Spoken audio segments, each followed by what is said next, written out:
When submarines became a frightening threat to the navies during World War II, military developers were forced to find innovative ways to combat the sneaky vessels. Many weapons were created during and after the war, but when the Soviets came up with the Soviet Smerch-2 reaktivno-bombovaya ustanovka, or RBU-6000, during the Cold War, it immediately became the stuff of nightmares. The 90P missile and RPG-60 depth charge launcher, the RBU-6000 was among the favorite anti-submarine defenses throughout the 1960s and beyond, and was fitted in countless surface ships. But as powerful as it was, the platform was fundamentally blind. It wouldn't be until the new century, with the acquisition of precision mechanisms, homing underwater gravitational charges, and hydro-acoustic jamming, that the system would meet its true potential in the upgraded RPK-8.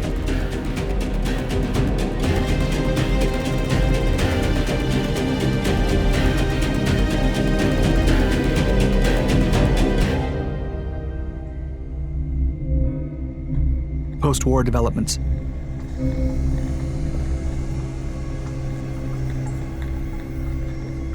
Submarines became a palpable threat to navies as early as the beginning of World War I, and soon, the development of anti-submarine weapons became a top priority for military forces worldwide.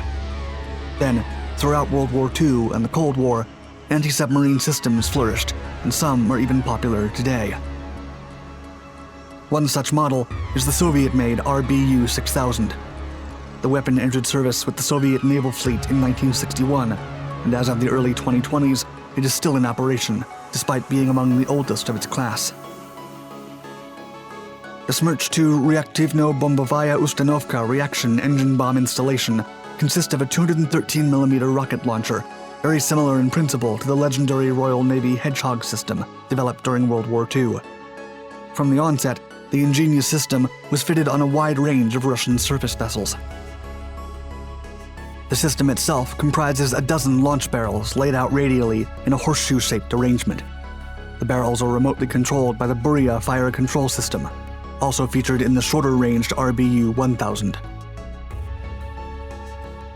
Designed to fire 90P anti-submarine missiles and RGB-60 unguided depth charges in multiple and single rounds, the stationary platform has special hinged brackets located on the front and rear sections of the barrels. It can also be used for shore bombardment. The bracket in the front accommodates the mechanism and plug connectors for firing preparation, and also sets the depth of the RBG-60 bomb fuse.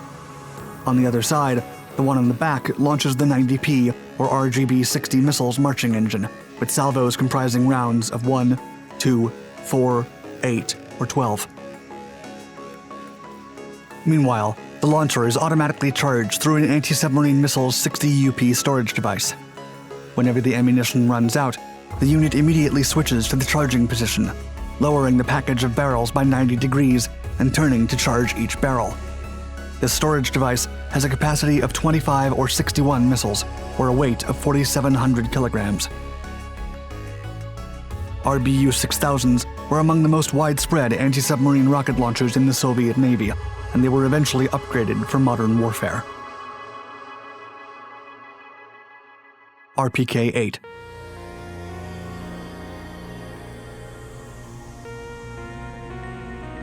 Russia's state high-tech corporation, Rostec, and its Research and Production Association, SPLAV, were in charge of the modernization of the anti-submarine rocket launcher in the new millennium.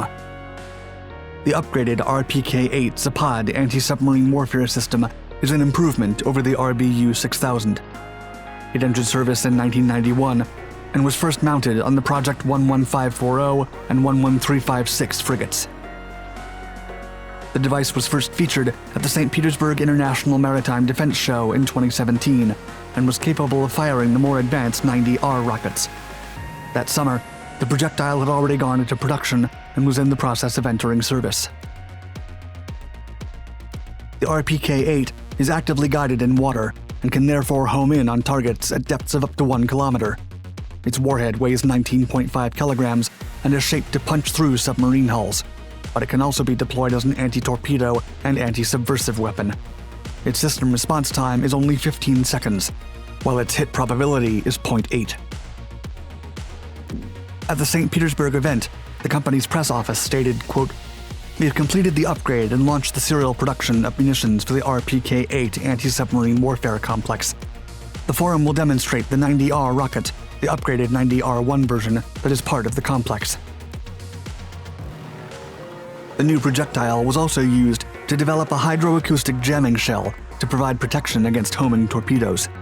The Magnetite MN was showcased alongside the 90R1, creating false targets for enemy torpedoes.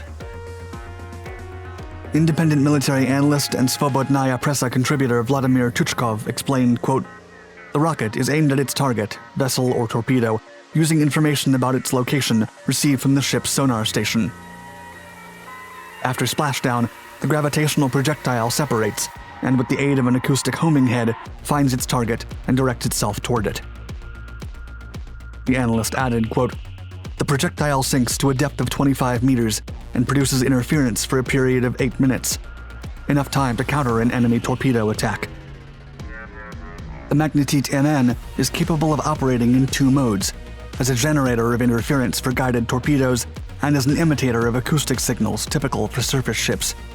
In the first case, enemy torpedoes are disoriented. In the second, they rush to a false target. To improve efficiency, the projectile includes an inductive non-contact fuse that detonates the mine after a predetermined distance is reached.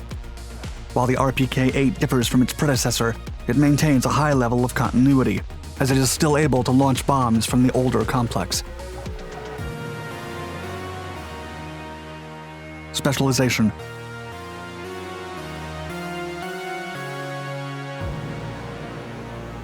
The new munition is 8 to 10 times more effective than its predecessor when it comes to destroying underwater targets, mainly due to its separating homing underwater gravitational charge, which replaced RBU-60 depth charge bombs. The system can operate at a distance of 600 meters to over 4 kilometers, and the rocket's trajectory is adjusted with the aid of a sonar system, which has a response radius of 130 meters. Tuchkov added that the Smerch 2, unlike the newer system, would launch bombs, quote, "figuratively speaking, by blind luck." When the rocket is launched towards the enemy submarine, the head separation system and the 90 SG gravity submarine missile split. The projectile then hydro-acoustically locates the surrounding space and captures the target. Despite the fact that the 90R1 is believed to have an improved range, details have not been revealed in open sources. But as the expert put it, quote, "It can be assumed that designers did not increase its depth characteristics, since 1,000 meters is beyond the limits of any NATO submarine or torpedo." In addition, there are other variants, including the 90P PR missile with inert equipment of Gravity Submarine Projectile Combat Unit, and the 90PRN with submarine projectile overall layout, both of which were created for firing training. However, Tuchkov noted, quote, "The 90R has advantages over traditional torpedoes in use against submarines. Because its gravitational projectiles lack an engine, they can move without being tracked by enemy sonar. They can be detected with the help of active sonar, but this mode of operation by an enemy vessel gives away its location even further. Moreover, it doesn't make much sense anyway. As a rule, major underwater targets are targeted by volleys of 12 rounds at once, and due to the reflection of the sonar waves from all 12 projectiles, a complex interference pattern is obtained, making it impossible to accurately determine the position of attacking warheads. Limitations.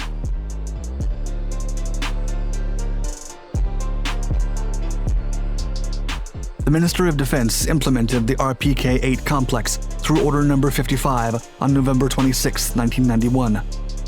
As a direct result, albeit decades later, the Navy received a highly effective means of fighting enemy submarines.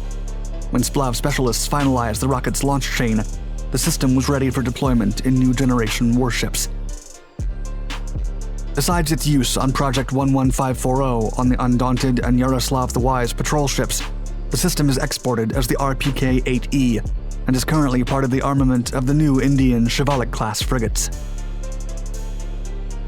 Nevertheless, as the analyst emphasized, the RPK-8 and its projectiles were specially designed for close-quarters combat, and he concluded that, quote, "Offensive weapons designed to destroy subs at great distances also exist, and can be based on a variety of platforms, including ships, subs, and aircraft."